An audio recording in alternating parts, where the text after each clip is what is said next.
Hoje eu quero dissecar 2 projetos de design que eu fiz recentemente. Eu vou mostrar o passo a passo, vou explicar as minhas escolhas e também vou compartilhar alguns sites onde eu busco texturas e efeitos para usar nos meus trabalhos. Oi, eu sou a Carol, sou designer gráfica e recentemente eu postei um texto no meu Instagram falando sobre como eu nunca quis trabalhar com algo que eu realmente gostasse, esteticamente falando.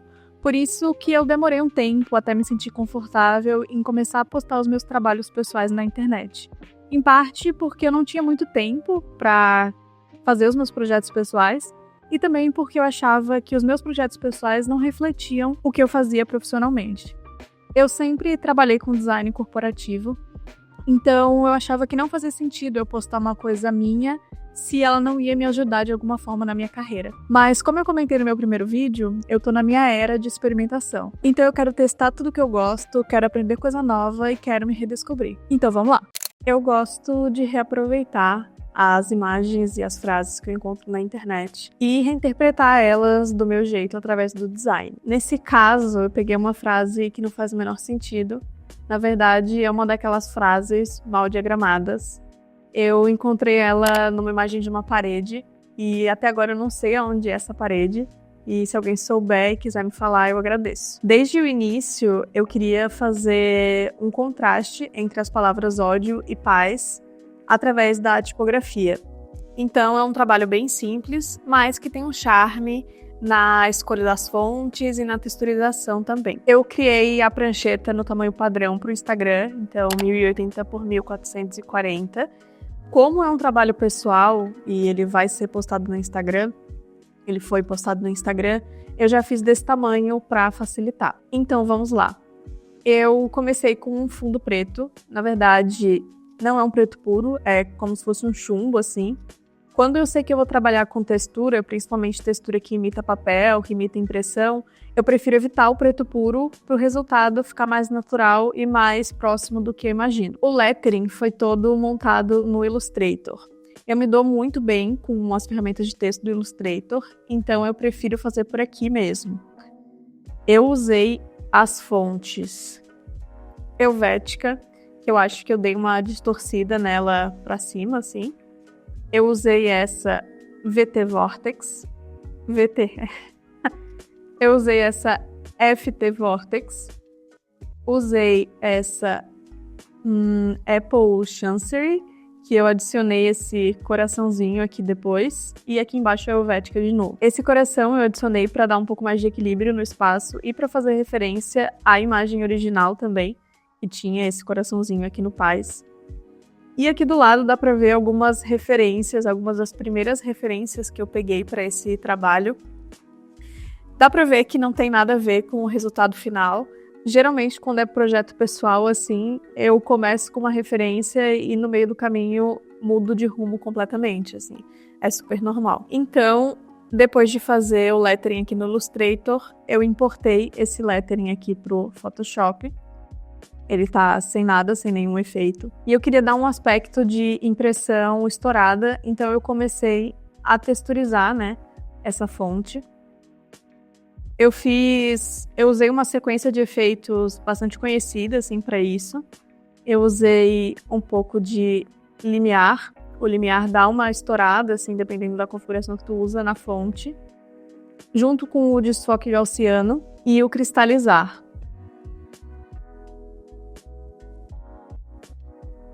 Ele fica um efeito bem sutil, assim, olhando de longe, mas já traz uma graça, já traz uma complexidade a mais para a composição. Depois eu comecei a testar algumas cores. Eu optei pelo cinza, justamente para trazer essa referência da impressão, de algum cartaz impresso. E para as texturas funcionarem melhor também. E também fiz uma versão em vermelho para fazer referência à parede original, né? A arte original. Eu também dei uma inclinada um pouco nesse lettering, para deixar um pouco mais orgânico e lembrar ainda mais cartazes que foram colados na rua. Aí vem a minha parte favorita, que são as texturas. Geralmente, quando eu não tô botando muita fé no projeto, eu vou adicionando texturas no meio do caminho para me dar um pouco mais de esperança no processo e já ver como é que vai ficar no final. Nesse caso aqui, eu usei 3 texturas. Essa primeira textura é uma textura que imita uma estampa vintage de camiseta, assim. Eu usei ela no modo escurecer e baixei um pouquinho a opacidade. A segunda textura é uma textura de folha impressa, que eu acho que eu inverti as cores, então o branco fica mais em evidência. Eu usei ela em superexposição de cores, e aí ela traz, assim, um pouco de uma sujeirinha, assim, um granuladozinho pra peça. E também usei essa textura, que também é uma textura de folha impressa. Todas essas texturas são de um pacote de texturas da Doron Supply. É um pacote de texturas gratuito, então é só entrar no site lá e baixar. E sobre textura, não tem muita regra. Eu só vou adicionando, vou mudando os modos aqui de mesclagem e vou vendo o que fica melhor nessa peça. Bom, para esse primeiro projeto eu acho que foi isso. Esse segundo projeto também começou com uma frase engraçadinha. Eu gosto de salvar essas frases, essas imagens, para já ter um acervo para os meus futuros projetos. Esse aqui tudo começou com uma imagem. Eu sabia que eu queria usar uma das imagens do acervo de domínio público do Cosmos, que eu citei no vídeo anterior, só que a imagem precisava ter a ver com a frase que eu escolhi.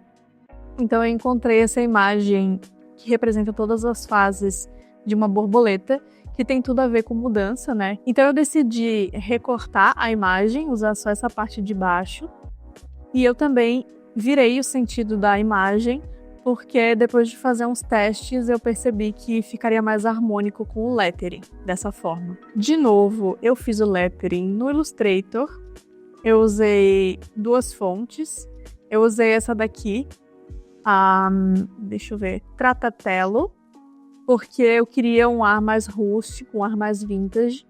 E usei essa, que é a Gloffin, que ela é uma fonte inspirada na Cooper Black.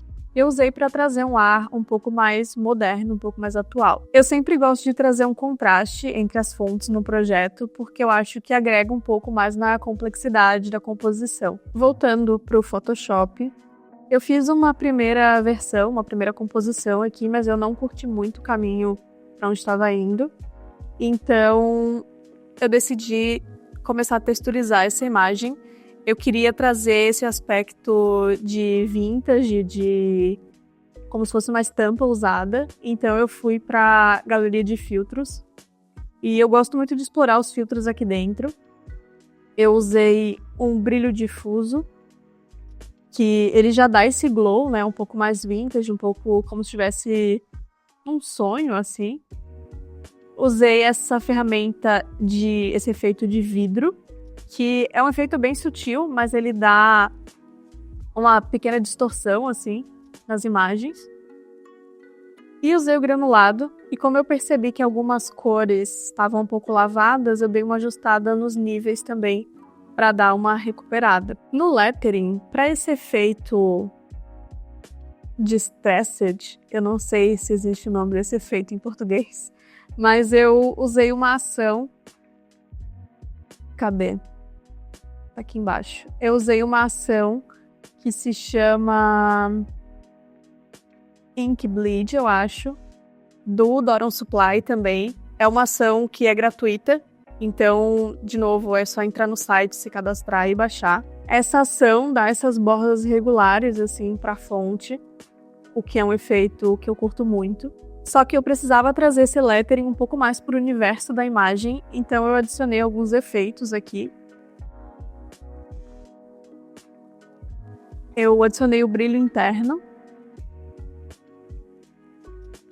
Mudei a cor, né, para uma cor que se aproximasse um pouco mais com as cores daqui, com a paleta da imagem.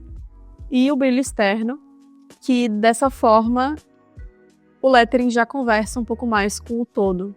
E para finalizar, as texturas. Aqui eu estava sentindo que as cores ainda estavam um pouco lavadas, então eu comecei adicionando essa textura de folha antiga, de folha envelhecida, e no modo de superexposição de cores, ela trouxe um pouco mais desse amarelado para a imagem. Depois eu usei uma textura de folha escaneada e usei a mesma textura de estampa vintage que eu usei no projeto anterior. Todas essas texturas também são do pacote que eu mencionei, mas um lugar que eu gosto muito de procurar outras texturas, que tem um acervo enorme e gratuito, é no Texture Fabric. Vale muito a pena dar uma olhada, eles têm texturas de todos os assuntos possíveis, mas ainda assim eu queria trazer mais um amarelado para essa imagem, para ela ficar com mais cara de vintage. Então eu dei uma acertada nos níveis e usei o mapa degradê. O mapa degradê é um pulo do gato quando tu quer que todas as cores conversem na composição. Eu usei aqui um degradê de um laranja bem clarinho para um laranja um pouquinho mais forte. E eu mudei o modo de mesclagem para luz indireta. Então ele só adicionou mesmo um pouco desse amarelado para tudo, sem mudar o fundo e sem dar uma lavada geral assim na imagem. E essa foi a composição final. Porém, eu ainda não estava 100% satisfeita com isso aqui. Então, o que eu fiz? Eu trouxe o PNG aqui para dentro do Photoshop de novo. E uma coisa que eu gosto de fazer para tentar vencer a compressão da imagem no Instagram, eu duplico a imagem e adiciono um pouco de nitidez. Assim, quando eu postar essa imagem no Instagram, ela não vai ficar com tão pouca qualidade. E além disso, eu dupliquei de novo e adicionei um desfoque gaussiano aqui para essa imagem. E mudei o modo de mesclagem, provavelmente para clarear, eu não me lembro agora o que eu usei. Mas eu queria trazer esse efeito que eu gosto muito, que é esse glow, essa coisa, essa aura, assim, meio que parece que tá dentro de um sonho. E foi isso pra esse aqui também. E foi isso, esses foram 2 projetos pessoais, feitos só pela vontade de criar mesmo. Por isso eles foram bem livres, sem muito apego. Mas a intenção é essa mesmo, explorar novas técnicas, explorar efeitos. Mas quem sabe eu posso gravar um vídeo de um projeto completo, seguindo o briefing e tudo. Me digam aí nos comentários se vocês querem ver mais vídeos como esse aqui no canal. E é isso, até a próxima!